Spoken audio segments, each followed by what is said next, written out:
Hello, সবাই কেমন আছো তোমরা? আশা করি সবাই ভালো আছো। আজকে এই ব্লগটা একটু আলাদা করুন। আজ আমি ডাক্তারের কাছে গিয়েছিলাম। ভাবলাম পুরো দিনটাই ছোট ছোট মুহূর্ত তোমাদের সাথে শেয়ার করি। কয়েকদিন ধরে শরীরটা একটু ঠিক লাগছিল না, তাই আর দেরি না করে আজ সকালে ডাক্তারের কাছে গেলাম। ডাক্তার দেখাতে গেলে না জানি কেন একটু টেনশনে কাজ করে। যদিও জানি সব ঠিকও থাকবে, তবুও মনটা একটু নার্ভাস থাকে। চেম্বারে গিয়ে দেখি বেশ ভিড়, অনেক মানুষ বসে আছে। কেউ রিপোর্ট নিয়ে এসেছে, কেউ ছোটো বাচ্চা নিয়ে এসেছে, কেউ আবার চুপচাপ বসে আছে। আমি একটা জায়গায় বসে চারপাশটা দেখেছিলাম। এই সময়টা মনে হচ্ছিল আমরা সবাই কত ব্যস্ত নিজের জীবনে, কিন্তু শরীরটা ভালো না থাকলে কিছুই ভালো লাগে না। করতে করতে সময়টা একটু লম্বা মনে হচ্ছিল, তাই মোবাইলটা হাতে নিয়ে একটু এদিক ওদিক তাকলাম, কিন্তু আসলে মনটা ছিল নিজের চিন্তায়। ভাবেছিলাম সুস্থ থাকা কত বড় নিয়ামত। এরপর আমার নাম ডাকলো। ভিতরে গিয়ে ডাক্তারের সাথে কথা বললাম।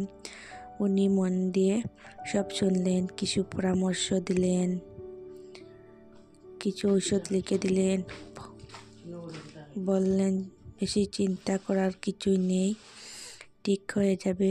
এটা শুনে সত্য খুব ভালো লাগলো, অনেকটা স্বস্তি পেলাম।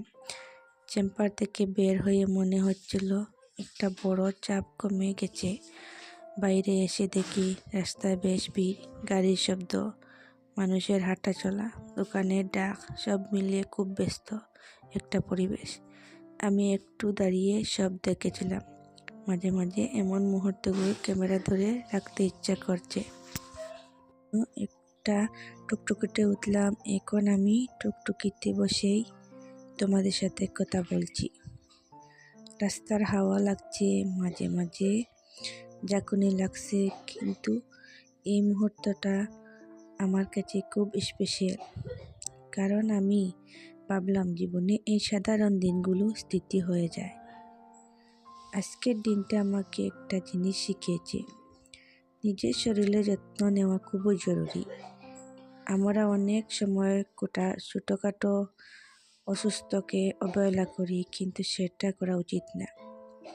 তোমরা নিজের খেয়াল রাখবে, সময় মতো খাবে, বিশ্রাম নেবে, আর অসুস্থ লাগলে অবশ্যই ডাক্তারের কাছে যাবে।